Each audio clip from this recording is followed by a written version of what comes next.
ರಾಹುಲ್ ಗಾಂಧಿ ಸಂವಾದದಲ್ಲಿ ಮೋದಿ ಪರ ಘೋಷಣೆ ಕೂಗಲಾಗಿದೆ. ಮಾನ್ವಿತಾ ಟೆಕ್ ಪಾರ್ಕ್ನಲ್ಲಿ ಮೋದಿ ಪರ ಘೋಷಣೆಯನ್ನ ಕೂಗಿದ್ದಾರೆ ಜನ. ಮೋದಿ ಪರ ಘೋಷಣೆ ಕೂಗಿದ್ದು ಅಪರಾಧನ. ಘೋಷಣೆ ಕೂಗಿದವರ ಮೇಲೆ ಪೊಲೀಸರ ದೌರ್ಜನ್ಯ ಸರಿಯಿಲ್ಲ ಅಂತ ಈ ಬಗ್ಗೆ ನಾವು ಪೊಲೀಸ್ ಕಮಿಷನರ್ಗೆ ದೂರು ನೀಡ್ತೀವಿ ಅಂತ ಬೆಂಗಳೂರಿನಲ್ಲಿ ಬಿಜೆಪಿ ಮುಖಂಡ ಆರ್ ಅಶೋಕ ಹೇಳಿಕೆಯನ್ನ ನೀಡಿದ್ದಾರೆ.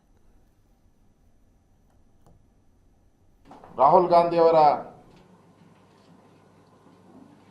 ಸಂವಾದದ ಕಾರ್ಯಕ್ರಮದ ಸಂದರ್ಭದಲ್ಲಿ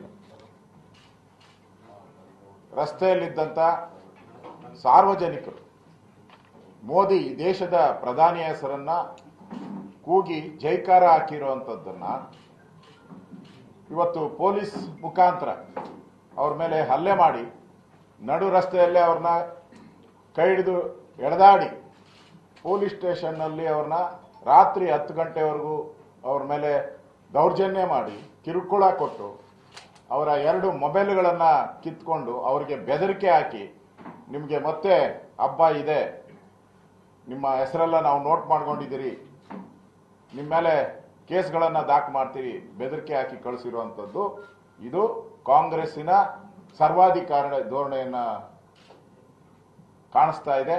ನಿಜಕ್ಕೂ ಇದು ಕಾಂಗ್ರೆಸ್ಸಿನ ಸಂಸ್ಕೃತಿಯ ಭಾಗ ಆಗಿದೆ. ಇದು ನಾಚಿಕೆಗೇಡಿನ ಸಂಗತಿ.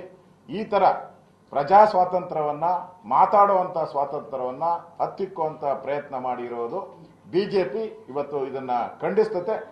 ಯಾರು ಸಾರ್ವಜನಿಕರು ಇವತ್ತು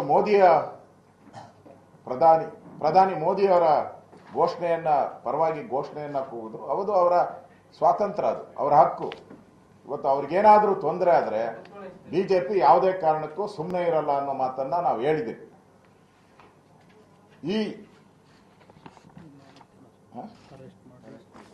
ಇವತ್ತು ಅರೆಸ್ಟ್ ಆದವರು ಎಲ್ಲರೂ ಯುವಕರು ಮೋದಿ ಬಗ್ಗೆ ಪ್ರೀತಿಯಿಂದ ಮಾತಾಡಿ ಹೇಳಿರ್ಬೋದು. ಅವರು ರಸ್ತೆಯಲ್ಲಿ ಅಭಿಲಾಷ್ ಅವರು, ಹರೀಶ್ ಅವರು, ಗೌರವ್ ಚಕ್ರವರ್ತಿ ಅವರು, ಶ್ರೀನಾಥ್ ಅವರು, ಇಷ್ಟು ಜನ ಆ ಘೋಷಣೆಯನ್ನ ಕೂಗಿದಂತವರು.